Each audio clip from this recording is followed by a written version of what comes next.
Bismillahirrahmanirrahim. Assalamualaikum warahmatullahi wabarakatuh. Kebawah Dulia Maha Mulia Paduka Seri Baginda Sultan Haji Hassanah Bolkiah Muizzaddin Wad Daulah Ibni Almarhum Sultan Haji Omar Ali Saifuddin Sa'dul Khairi Waddin Sultan dan Yang di-Pertuan Negara Brunei Darussalam telah berkenan menghantar titah-titah berutusan tahniah kepada Tuan Yang Terutama Xi Jinping, Presiden Republik Rakyat China. Tuan Yang Terutama Li Qiang, Premier of the State Council Republik Rakyat China, Kerajaan dan Rakyat Republik Rakyat China sempena dengan ulang tahun ke-74 pengasasan Republik Rakyat China.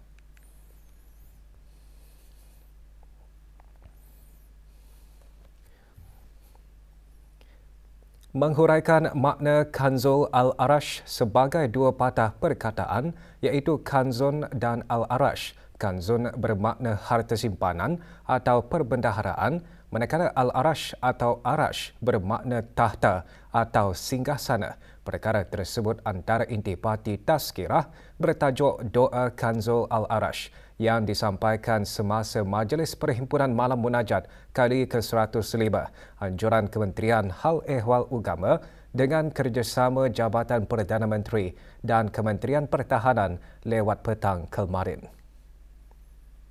Majlis Munajat secara fizikal ini dihadiri oleh Yang Berhormat Pihin Udana Khatib Datuk Paduka Seri Setia Ustaz Haji Awang Badaruddin bin Pengarah Datuk Paduka Haji Awang Othman Menteri Hal Ehwal Agama, Yang Berhormat Pihin Datuk Laila Raja Meja Jara Bersara Datuk Paduka Seri Haji Awang Halbi bin Haji Muhammad Yusof Menteri di Jabatan Perdana Menteri dan Menteri Pertahanan kedua, dan Yang Berhormat Datuk Seri Setia Dr. Awang Haji Muhammad Amiliu bin Abdullah Menteri di Jabatan Perdana Menteri dan Menteri Kawangan dan Ekonomi kedua. Majlis diserikan dengan tazkirah disampaikan oleh Awang Haji Ahmad Abdul Salam bin Haji Abdul Rahman, Pemangku Penolong Pengarah Pusat Dakwah Islamiah, ahli jawatankuasa, takmir dan jemaah daripada 86 buah masjid, surau dan balai ibadat di seluruh negara juga menghadiri majlis ini.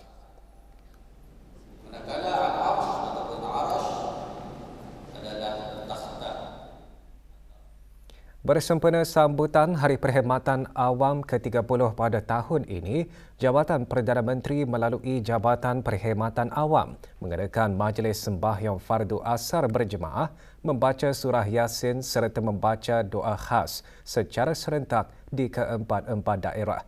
Tumpuan majlis bagi daerah Brunei dan Muara berlangsung di Masjid Ash-Shalihin, Jabatan Perdana Menteri. Hadir Yang Berhormat Pihin Datuk Laila Raja Meja Jana Bersara Datuk Paduka Seri Haji Awang Halbi bin Haji Muhammad Yusof Menteri di Jabatan Perdana Menteri dan Menteri Pertahanan kedua selaku pengerusi bersama jawatankuasa tertinggi sambutan, dan Yang Berhormat Datuk Seri Setia Dr. Awang Haji Muhammad Amiliu bin Abdullah Menteri di Jabatan Perdana Menteri dan Menteri Kawangan dan Ekonomi kedua.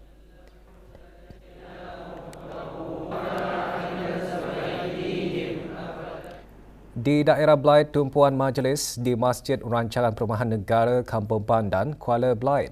Hadir Yang Berhormat Datuk Seri Setia Dr. Awang Haji Muhammad Hisham bin Haji Jaafar Menteri Kesihatan, dan Yang Berhormat Datuk Seri Setia Awang Haji Muhammad Juanda bin Haji Abdul Rashid Menteri Pembangunan. Juga hadir Datuk Seri Paduka Awang Haji Mat Satejo bin Sokiau Timbalan Menteri Jabatan Tenaga di Jabatan Perdana Menteri.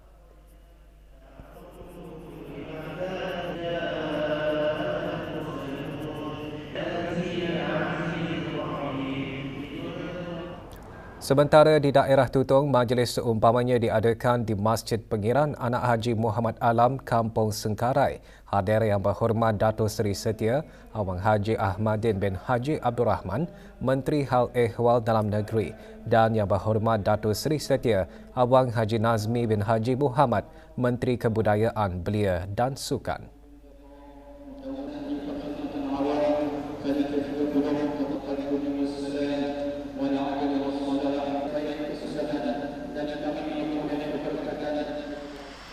Dan di daerah Tempurung diadakan di Masjid Utama Muhammad Saleh. Hadir Yang Berhormat Dato' Seri Setia Dr. Awang Haji Abdul Manaf bin Haji Matusin, Menteri Sumber-Sumber Utama dan Pelancongan, dan Yang Berhormat Pengiran Dato' Seri Setia Syamhari bin Pengiran Dato' Paduka Haji Mustafa, Menteri Pengangkutan dan Info Komunikasi.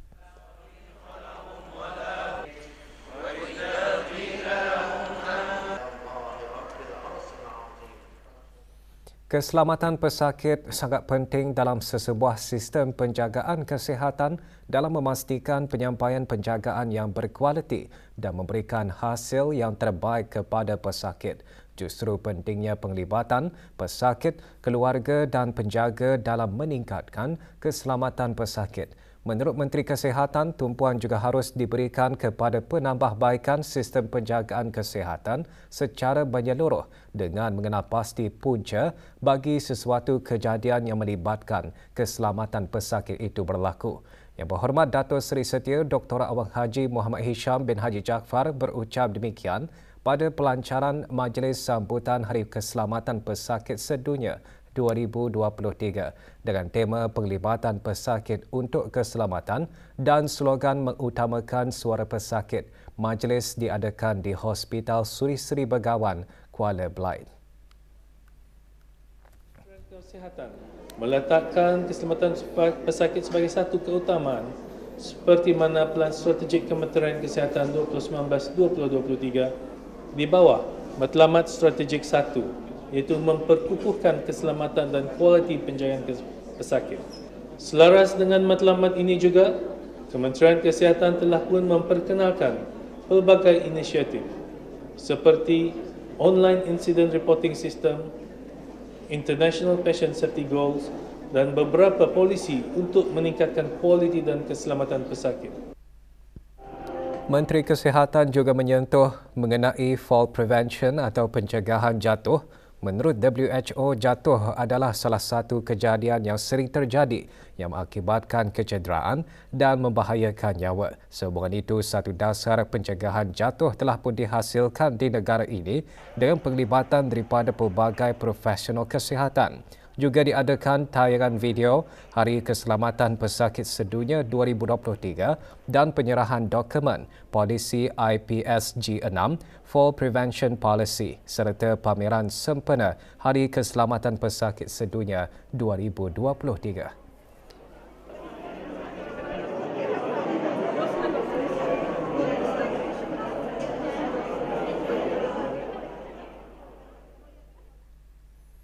Majlis Dikir sempena sambutan Maulud Nabi Muhammad SAW yang diadakan selama 15 malam berturut-turut di Masjid Kampung Kilanas berakhir semalam dengan majlis penutupan Dikir Syarafil Anam. Hadir Yang Berhormat Dato' Seri Setia Awang Haji Muhammad Juanda bin Haji Abdul Rashid, Menteri Pembangunan. Majlis dianjurkan oleh Ahli Jawatankuasa Takmir Masjid Kampung Kilanas.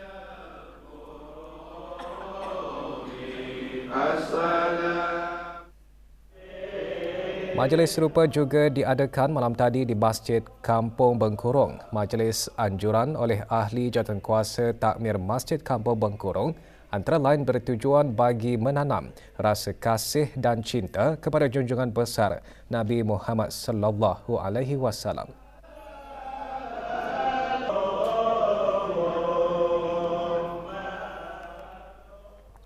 Warga emas merupakan aset yang sungguh bernilai kepada negara kerana golongan ini memiliki ilmu, pengetahuan dan kepakaran yang berharga. Tidak dinafikan bahawa kesejahteraan hidup dan pembangunan yang kita nikmati pada masa ini adalah juga dari hasil titik peluh generasi terdahulu yang kini menjadi warga emas. Oleh itu, semua warga emas wajar dihormati, dihargai, diberi perhatian serta hak dan keperluan mereka perlu dijaga demi memastikan kelangsungan kualiti kehidupan mereka yang lebih bermakna. Menteri Kebudayaan, Belia dan Sukan menegaskan perkara ini dalam perutusan sempena Hari Antarabangsa Warga Emas 2023. Yang Berhormat Dato' Seri Setia Awang Haji Nazmi bin Haji Muhammad berkata tidak dinafikan kadar penuaan di negara Brunei Darussalam semakin meningkat dan semua peringkat masyarakat harus memahami peranan untuk menghadapi senario negara tua bermula dari sekarang dalam persiapan negara ke arah menghadapi fenomena penuaan penduduk ataupun population aging. Kerajaan ke bawah Dulia Maha Mulia Paduka Seri Baginda Sultan dan Yang di-Pertuan Negara Brunei Darussalam telah melaksanakan langkah-langkah strategik dengan mengutamakan hal ehwal kebajikan, kesejahteraan dan kepentingan warga emas. Pelan Tindakan Warga Emas bagi tahun 2023-2027 di bawah Majlis Kebangsaan Isu Sosial MKIS telah selesai direview melalui kerjasama sepadu antara Kementerian Kesihatan dan Kementerian Kebudayaan, Belia dan Sukan. Pelan Tindakan Warga Emas ini adalah bukti manifestasi komitmen kerajaan dalam memfokuskan ke arah strategi penuaan yang berjaya, successful aging secara menyeluruh, mengambil kira aspek perundangan, penjagaan jangka masa panjang warga emas, bandar mesra usia serta program-program pemerkasaan dan pembangunan warga emas secara inklusif. Orang ramai kini berpeluang untuk menerokai pelbagai pakej dan promosi produk pelancongan terbaru semasa Sabri Brunei Travel Fair 2023. Pesta pengembaraan selama 2 hari itu dirasmikan di Pusat Membeli Belah One City, Sungai Hancing. Perasmiannya disempurnakan oleh Datuk Seri Paduka Awang Muhammad Reza bin Datuk Paduka Haji Muhammad Yunus, Timbalan Menteri di Jabatan Perdana Menteri selaku Timbalan Pengerusi Penerbangan di Raja Brunei. Pesta menjadi platform unik bagi rakan-rakan pengembaraan mengetengahkan produk dan perkhidmatan pengembaraan. Pasukan OKI Tribe muncul juara pertandingan Cyber Battle ke-8 anjuran firma sekuriti tempatan ITPSS Sentiran Berhad. Penyampaian hadiah pertandingan berlangsung di Sekolah Antarabangsa Jerudong. Penyampaian hadiah disempurnakan oleh Datuk Seri Paduka Awang Haji Khairuddin bin Haji Abdul Hamid, Timbalan Menteri Kawangan dan Ekonomi selaku Ahli Lembaga Pengarah ITPSS Sentiran Berhad. Pasukan OKI Tribe berjaya membawa pulang wang tunai RM3,500, manakala di tempat kedua disandang oleh pasukan Three Fishes membawa pulang wang tunai RM2,500. Diikuti pasukan Onion di tempat ketiga dengan wang tunai RM1,500. Majlis diselanjutkan dengan pembentangan oleh pakar keselamatan bertujuan memberi inspirasi kepada belia tempatan untuk menjadikan keselamatan seba sebagai pilihan kerjaya yang menarik.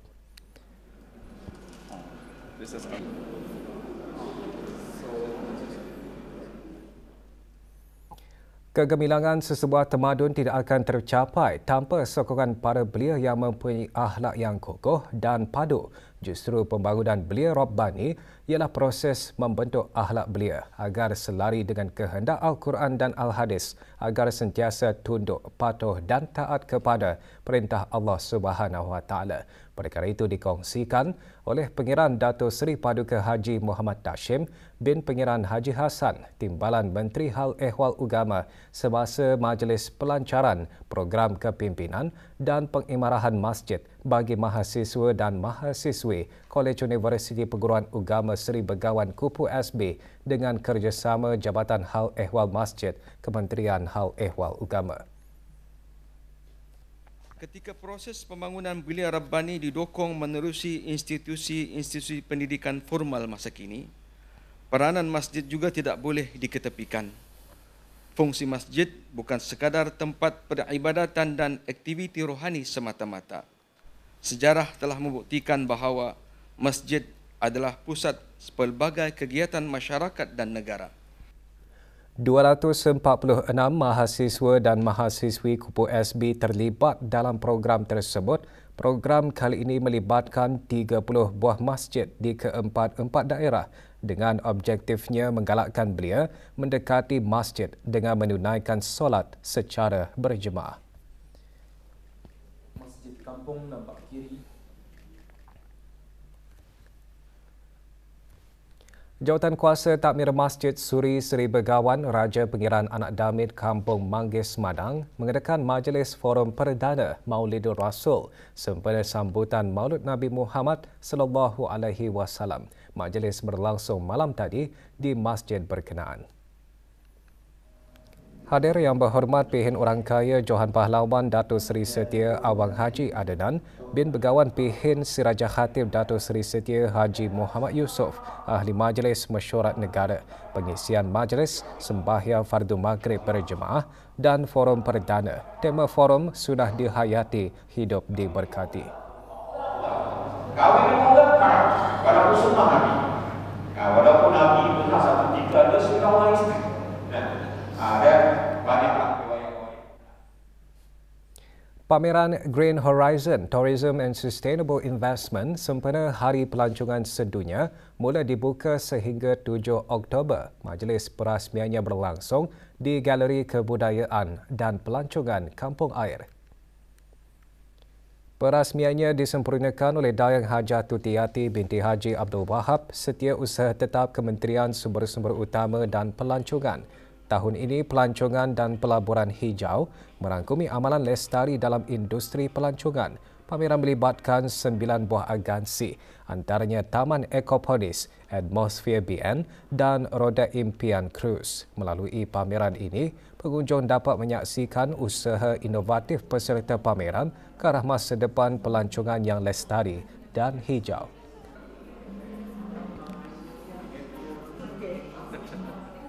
Negara Brunei Darussalam melaksanakan usaha ke arah memperkasa keupayaan memandangkan setiap individu mempunyai perspektif, kemahiran dan keupayaan berlainan di tempat kerja ke arah memperkaya komuniti dan budaya kerja dengan menyediakan alat yang mereka perlukan untuk berjaya, bukan sahaja membuka potensi mereka tetapi juga menyumbang kepada masyarakat yang lebih inklusif dan saksama.